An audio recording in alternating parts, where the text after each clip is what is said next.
أعوذ بالله من الشيطان الرجيم بسم الله الرحمن الرحيم Who created the sun? He's Allah Almighty. Who created the moon? He's Allah Almighty. والصلاة والسلام على رسول الله وعلى آله وصحبه أجمعين أما بعد أعوذ بالله من الشيطان الرجيم بسم الله الرحمن الرحيم سنريهم آياتنا في الآفاق وفي أنفسهم حتى يتبين لهم أنه الحق رب اشرح لي صدري ويسر لي أمري واحلل عقدة من لساني يفقهوا قولي. மேடையில் அமர்ந்திருக்கும் கண்ணியவான்களே, எனது மதிப்பிற்குரிய பெரியோர்களே மற்றும் சகோதர சகோதரிகளே, உங்கள் அனைவரையும் இஸ்லாமிய முகமன் கூறி வரவேற்கிறேன். அஸ்ஸலாமு அலைக்கும் வரஹ்மத்துல்லாஹி வபரகாத்துஹு. எல்லாம் வல்ல இறைவன் அல்லாஹ் சுப்ஹானஹு வ தஆலாவின் சாந்தியும் சமாதானமும் அருளும் உங்கள் அனைவரின் மீதும் உண்டாவதாக. அல்ஹம்துலில்லாஹ், 13 ஆண்டுகளுக்கு பிறகு நான் இலங்கைக்கு வந்திருப்பது எனக்கு மிகுந்த மகிழ்ச்சியையும் சந்தோஷத்தையும் தருகிறது. நான் 13 ஆண்டுகளுக்கு முன்பாக 1997 இங்கு வந்தேன். மீண்டும் கொழும்பு நகரத்திற்கு வந்தது எனக்கு மகிழ்ச்சி அளிக்கிறது. இது ஒரு மாபெரும் கூட்டம். அல்ஹம்துலில்லாஹ், இதற்குரிய நற்கூலி உங்களுக்காக அல்லாஹ் சுப்ஹானஹு வ தஆலாவிடம் இருக்கிறது. இந்த கூட்ட அமைப்பாளர்களுக்கும் நன்றியை தெரிவிக்கிறேன். இந்நிகழ்ச்சியை ஏற்பாடு செய்த முஸ்லிம் இயக்கங்களின் சம்மேளன அமைப்பாளர்கள் என்னிடத்தில் சொன்னார்கள், எல்லா முஸ்லிம் இயக்கங்களும் ஒருங்கிணைந்து ஒரு நிகழ்ச்சியை நடத்துவது இலங்கையில் இதுவே முதல் முறை என்றார்கள். அனைவருக்கும் சமாதானம் உண்டாக ஒரு ஒப்பற்ற நிகழ்ச்சி இது. இந்த நிகழ்ச்சியின் லட்சிய முழக்கம் என்னவென்றால், சமயத்தின் மூலம் சமாதானம். மேலும் என்னுடைய மகன் சமயத்தின் மூலம் சமாதானம் என்ற தலைப்பில் பேசி இந்த நிகழ்ச்சியை ஆரம்பித்து வைத்தார். இப்போது நான் இந்த நிகழ்ச்சியின் 2வது பகுதியை நிறைவு செய்வதற்காக வந்திருக்கிறேன். இறைவன் இருக்கின்றானா என்பது என்னுடைய தலைப்பு. என்னுடைய மகன் ஃபாரிக் நாயக் பேசியதை கேட்டீர்கள். இறைவன் ஒருவன்தான், அவனுக்கு உருவம் கிடையாது, அவனை மட்டுமே வணங்க வேண்டும் என்பதை நிரூபிக்க பல வசனங்களை மேற்கோள் காட்டி அவர் பேசினார். பல வசனங்களை சொன்னார். கிறிஸ்தவ மதம், இந்து மதம், யூத மதம் மற்றும் இஸ்லாத்திலிருந்து அவர் பல மேற்கோள்களை காட்டினார். ஆனால் எந்த மதத்தையும் நம்பாத மனிதர்களுக்கு நாம் சொல்லத்தக்க செய்தி என்ன? அவர்கள் எந்த ஒரு மதவேதத்தையும் நம்புவதில்லை. அப்படி இருக்கையில் அவர்களுக்கு இறைவன் இருக்கின்றான் என்று நாம் எப்படி நிரூபித்துக் காட்டப் போகின்றோம்? சமாதானத்தை எப்படி அடைவதென்று அவர்களுக்கு எப்படி உணர்த்தப் போகின்றோம்? ஆகவே இந்நிகழ்ச்சியின் 2வது பகுதி நாத்திகர்களின் அவநம்பிக்கையை போக்குவதற்காக பயன்படுத்தப் போகிறேன். நான் ஏற்கனவே சொன்னது போல இன்று என்னுடைய சொற்பொழிவின் தலைப்பு இறைவன் இருக்கின்றானா என்பது. நான் ஒரு நாத்திகரை சந்திக்கும் போதெல்லாம் நான் செய்யும் முதல் காரியம் என்ன தெரியுமா? அந்த நாத்திகரை பாராட்டுவேன். நீங்கள் ஆச்சரியப்படலாம், எதற்காக ஜாக்கிர் ஒரு நாத்திகரை பாராட்டுகிறார்? நான் ஒரு நாத்திகரை பாராட்டுவதற்கு காரணம் என்னவென்றால் அவனுடைய சிந்தனை. ஏனென்றால் பல மனிதர்களிடையே பொதுவாக இருப்பது குருட்டு நம்பிக்கை. உலகத்தில் பலர் என் தந்தை ஒரு ஹிந்து, ஆகவே நானும் ஒரு ஹிந்து என்கிறார்கள். என் தந்தை ஒரு கிறிஸ்தவர், ஆகவே நானும் ஒரு கிறிஸ்தவன் என்கிறார்கள். என் தந்தை ஒரு யூதர், நானும் யூதர் என்கிறார்கள். என் தந்தை ஒரு முஸ்லிம், நானும் முஸ்லிம் என்கிறார்கள். ஆனால் இந்த நாத்திகன் யோசிக்கின்றான். மேலும் அவன் தன்னை சுற்றி இருக்கும் மக்களையும் அவர்கள் வணங்கும் தெய்வங்களையும் பார்க்கிறான். அவற்றை ஏற்றுக்கொள்ள மறுக்கிறான். நான் ஒரு நாத்திகனை பார்த்து பாராட்டுவது ஏனென்றால் அவன் இஸ்லாமிய கலிமாவின் முதற் பகுதியை ஏற்றுக்கொள்கிறான். லா இலாஹா, கடவுள் இல்லை என்பதை. நான் செய்ய வேண்டியது இல்லல்லா, அல்லாவை தவிர என்பதை அவனுக்கு நிரூபித்து காட்ட வேண்டும். அதை செய்து முடிப்பேன் இன்ஷா அல்லாஹ். ஆனால் முஸ்லிம் அல்லாத மற்ற மக்களுக்கு, அதாவது தவறான கடவுளை வணங்கும் மக்களுக்கு முதலில் நான் அவர்கள் வணங்குகின்ற கடவுள் பொய்யான கடவுள் என்று நிரூபித்து காட்ட வேண்டும். அதன் பிறகு உண்மையான இறைவனை குறித்து நிரூபித்து காட்ட வேண்டும். இங்கு எனது பாதி வேலை முடிந்துவிட்டது. ஏனென்றால் ஒரு நாத்திகன் இஸ்லாமிய கலிமாவின் முதற் பகுதியை ஏற்றுக்கொள்கிறான். நான் நிரூபித்து காட்டாமலே ஏற்கிறான் லா இலாஹா, கடவுள் இல்லை என்பதை. எனது பாதி வேலை முடிந்துவிட்டது. நான் செய்ய வேண்டியதெல்லாம் அல்லாவை தவிர என்பதை நிரூபித்து காட்ட வேண்டும். அதை நான் செய்து விடுவேன் இன்ஷா அல்லாஹ். அதன் பிறகு நபிகளாரை நம்ப வேண்டும். நான் ஒரு நாத்திகரை சந்திக்கும் போதெல்லாம் நான் அவரிடம் கேட்கும் முதல் கேள்வியானது கடவுள் என்றால் என்ன என்பது. உதாரணத்திற்கு, இது ஒரு புத்தகம் என்று நான் சொன்னால், இதை புத்தகம் இல்லை என்று யாராவது சொல்ல வேண்டும் என்றால் அதன் வடிவிலக்கணம் அவருக்கு தெரிந்திருக்க வேண்டும். புத்தகத்தின் வடிவிலக்கணம் தெரியவில்லை என்றால் இது புத்தகம் இல்லை என்று சொல்ல முடியாது. இது புத்தகம் இல்லை என்று யாராவது சொன்னார்கள் என்றால் என் கையில் இருப்பது என்னவென்று அவர்களுக்கு தெரியாமல் இருக்கலாம். ஆனால் இது புத்தகம் இல்லை என்று சொல்வதற்கு புத்தகத்தின் வடிவிலக்கணம் அவர்களுக்கு தெரிந்திருக்க வேண்டும். சிலர் கூறலாம், இல்லை சகோதரர் ஜாகிர், இது பேனா என்று எனக்கு தெரிந்திருந்தால், எனக்கு புத்தகத்தின் வடிவிலக்கணம் தெரியவில்லை என்றாலும் இதை புத்தகம் இல்லை என்று கூறலாமே என்பார்கள். அந்த கருத்தை ஏற்க முடியாது. இது பேனா என்று உங்களுக்கு தெரிந்திருந்தாலும் நான் கேட்பதற்கான வடிவிலக்கணம் உங்களுக்கு தெரியவில்லை என்றால், உதாரணத்திற்கு நான் இது ஒரு கலம் என்கிறேன். உங்களுக்கு பேனாவின் வடிவிலக்கணம் தெரிந்திருக்கலாம், ஆனால் கலமின் வடிவிலக்கணம் தெரியவில்லை என்றால் இது உண்மையில் கலம்தானா இல்லையா என்று உங்களால் சொல்ல முடியாது.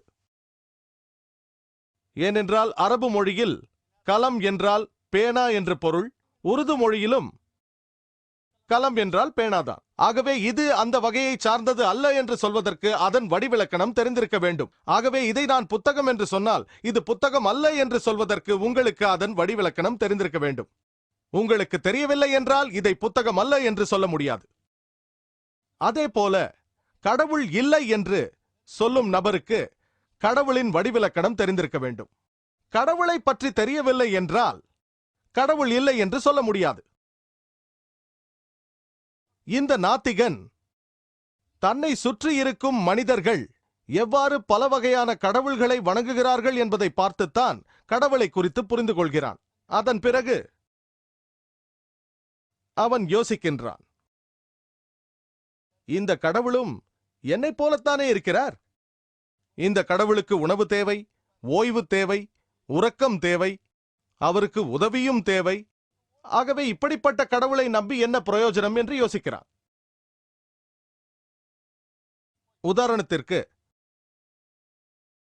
யாராவது ஒருவர் எனக்கு இஸ்லாத்தின் மீது நம்பிக்கை இல்லை, அது தீவிரவாதிகளின் மதம், அங்கு பெண்களுக்கு சுதந்திரம் இல்லை, அங்கு மனிதர்களுக்கே சுதந்திரம் இல்லை, அதில் விஞ்ஞானபூர்வமான உண்மைகள் இல்லை, ஆகவே இப்படிப்பட்ட ஒரு மதமான இஸ்லாம் மதத்தின் மீது எனக்கு நம்பிக்கை இல்லை என்று சொன்னால், தீவிரவாதத்தை ஆதரிக்கும் மதத்தின் மீது எனக்கும் நம்பிக்கை இல்லை என்று நான் அவருக்கு பதில் கூறுவேன்.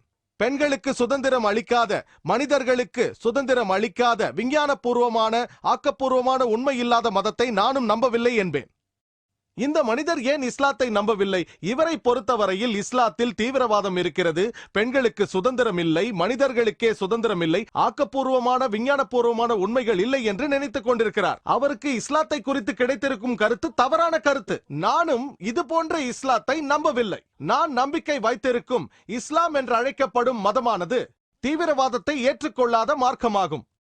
ஏனென்றால் திருக்குரான் சூரா மாய்தா அத்தியாயம் 5 வசனம் 32 ஒரு கொலைக்காக அல்லது பூமியில் குழப்பத்தை உண்டு பண்ணியதற்காக ஒரு குற்றவாளியை நீதியை காக்க கொன்று தண்டனையை நிறைவேற்றலாம். அதுவன்றி அநியாயமாக ஒரு மனிதனை கொன்றால் ஒட்டுமொத்த மனித சமுதாயத்தையே கொன்றதற்கு ஒப்பாகும். இஸ்லாத்தின் மூளைக்கல்லான திருக்குரானை பொறுத்தவரையில் ஒரு அப்பாவியை கொன்றால் ஒரு நாட்டையே கொன்றதற்கு சமமாகும். ஆகவே இப்படிப்பட்ட ஒரு மதம் தீவிரவாதத்தையும் அப்பாவிகளை கொல்வதையும் ஏற்குமா? எனக்கு தெரியும், இஸ்லாம் பெண்களுக்கு உரிமைகளை வழங்கியுள்ளது. இஸ்லாம் மனிதர்களுக்கு உரிமைகளை வழங்கியுள்ளது. இஸ்லாத்தில் அறிவுபூர்வமான விஞ்ஞானபூர்வமான உண்மைகள் இருக்கிறது என்றும் எனக்கு தெரியும். தீவிரவாதத்தை ஆதரிக்கும் ஒரு மதத்தை, பெண்களுக்கு உரிமை வழங்காத ஒரு மதத்தை, மனிதர்களுக்கு உரிமை அளிக்காத மதத்தை, விஞ்ஞானபூர்வமான அறிவுபூர்வமான உண்மைகள் இல்லாத மதத்தை நானும் நம்ப மறுக்கிறேன். ஆனால் அந்த நபருக்கு இஸ்லாத்தின் உண்மையான கோட்பாடுகளை நான் விளக்கிச் சொல்ல கடமைப்பட்டிருக்கிறேன். இஸ்லாத்தின் சரியான கொள்கை கோட்பாடுகளை தெளிவுபடுத்த வேண்டியது ஒரு முஸ்லிமாகிய எனது கடமை. இன்று மீடியாவில் இஸ்லாத்தை குறித்து தவறான கருத்துக்கள் பரப்பப்படுகின்றன. முஸ்லிம் அல்லாத பல மக்கள் இஸ்லாத்தை குறித்து தவறாக புரிந்து கொண்டிருக்கிறார்கள். ஏனென்றால்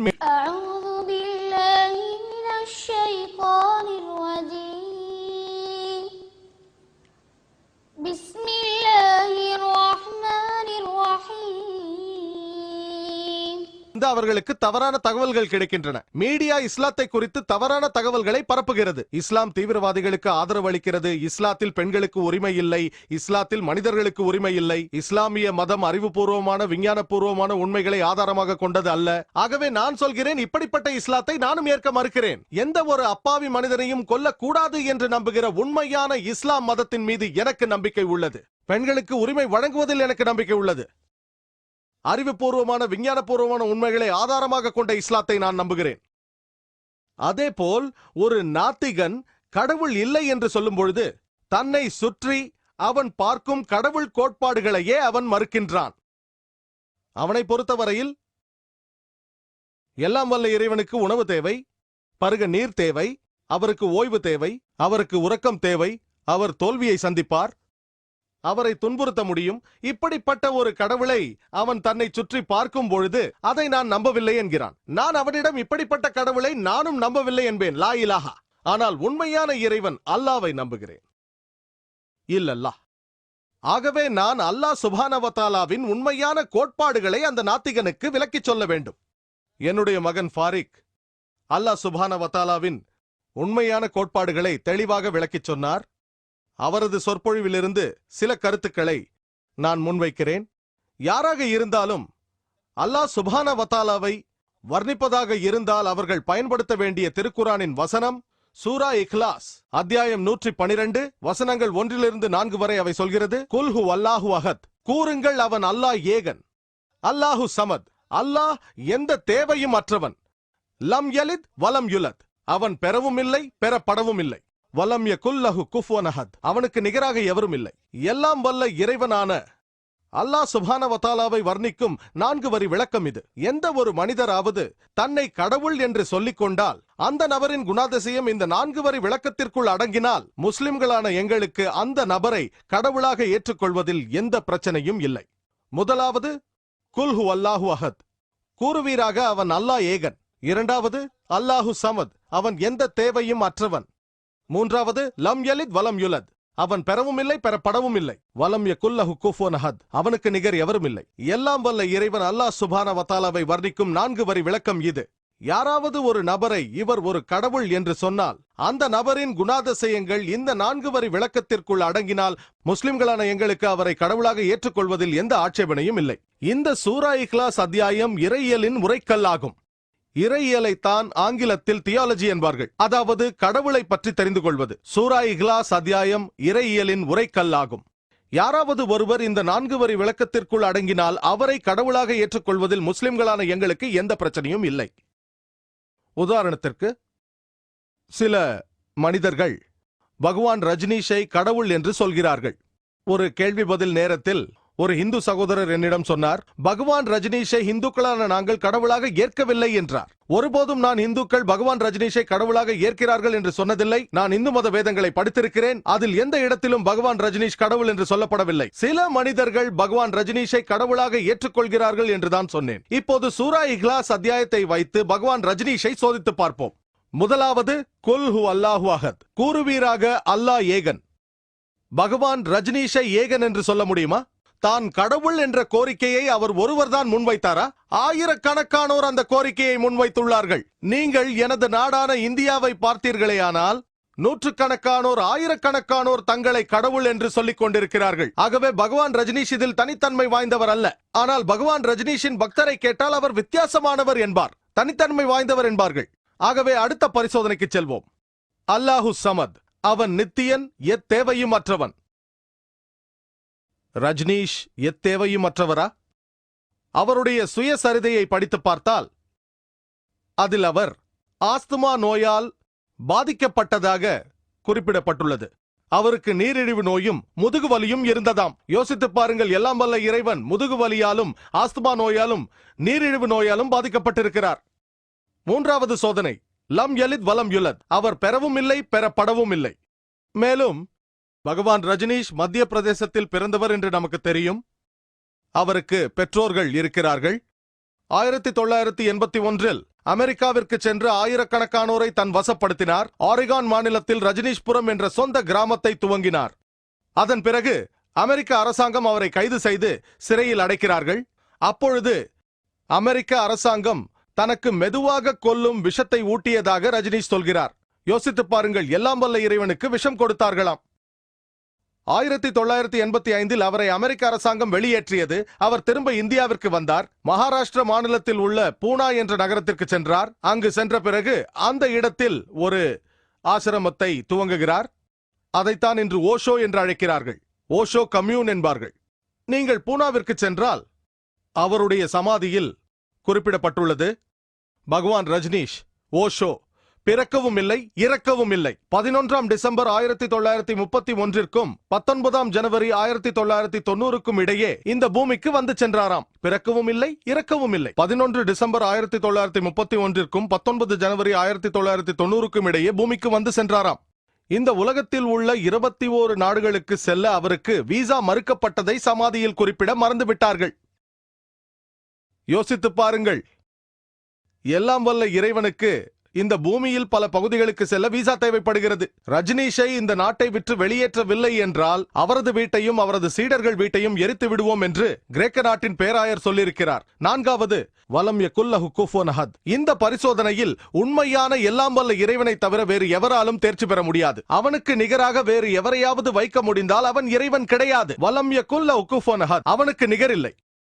ரஜினிஷை உங்களுக்கு தெரியும், ஒரு சாதாரண மனிதனைப் போல 2 கண்களும், ஒரு மூக்கும், 2 கைகளும், தாடியும் வைத்திருந்தார். இந்த உலகத்தில் எதனோடும் இறைவனை ஒப்பிடும் தருணமே அவன் இறைவன் இல்லை என்று ஆகிவிடும். வலம் யகுல்லஹு குஃபுவன் அஹத். உதாரணத்திற்கு, எல்லாம் வல்ல இறைவன் அர்னால்ட் ஸ்குவாசனேகரை விட 1000 மடங்கு பலசாலி என்று யாராவது சொன்னார்களேயானால், அர்னால்ட் ஸ்குவாசனேகரை பற்றி கேள்விப்பட்டிருப்பீர்கள். மிஸ்டர் யூனிவர்ஸ் என்ற பட்டம் பெற்றவர், இந்த உலகத்தில் எல்லோரையும் விட பலசாலி என்ற பட்டம் பெற்றவர். இந்த உலகத்தில் எதனோடும் இறைவனை நீங்கள் ஒப்பிடும் தருணமே, அது 1000 மடங்காக இருக்கட்டும், 1,00,000 மடங்காக இருக்கட்டும், அது அர்னால்டாக இருந்தாலும் சரி, தாரா சிங்காக இருந்தாலும் சரி, கிங்காங்காக இருந்தாலும் சரி, இறைவனை வேறு எதனோடும் ஒப்பிடும் தருணமே அது இறைவன் இல்லை என்று ஆகிவிடும். வலம் யகுல்லஹு குஃபுவன் அஹத், அவனுக்கு நிகரில்லை.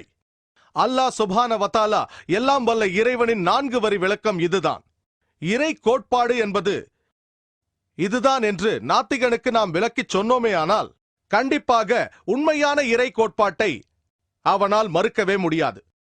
ஆனால் அவன் தன்னை சுற்றி பார்க்கும் பொழுது இறைவனை குறித்த தவறான கோட்பாட்டை பார்க்கின்றான்.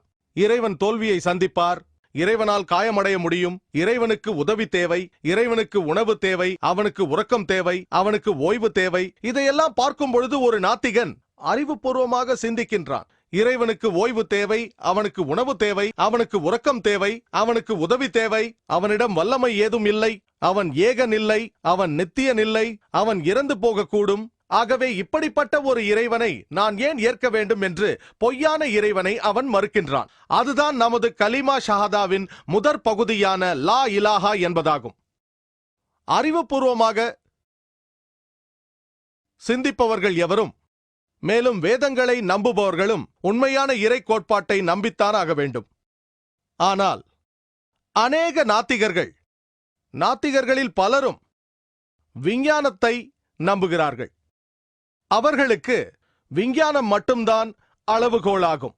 அவர்கள் என்னிடத்தில், சகோதரர் ஜாகிர், நீங்கள் இறைவன் இருக்கின்றான் என்று விஞ்ஞானபூர்வமாக நிரூபித்து காட்டுங்கள், நான் நம்புகிறேன் என்பார்கள்.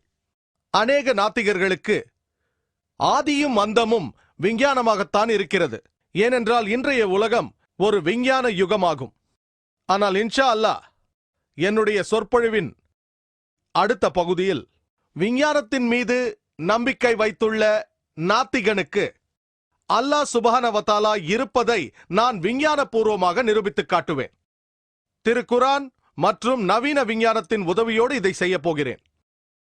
விஞ்ஞானத்தை அளவுகோலாக வைத்திருக்கும் அந்த நாத்திகனிடம் நான் கேட்கும் முதல் கேள்வி, அவரை பார்த்து, ஒரு கருவியை உங்கள் முன்னால் கொண்டு வந்தால்,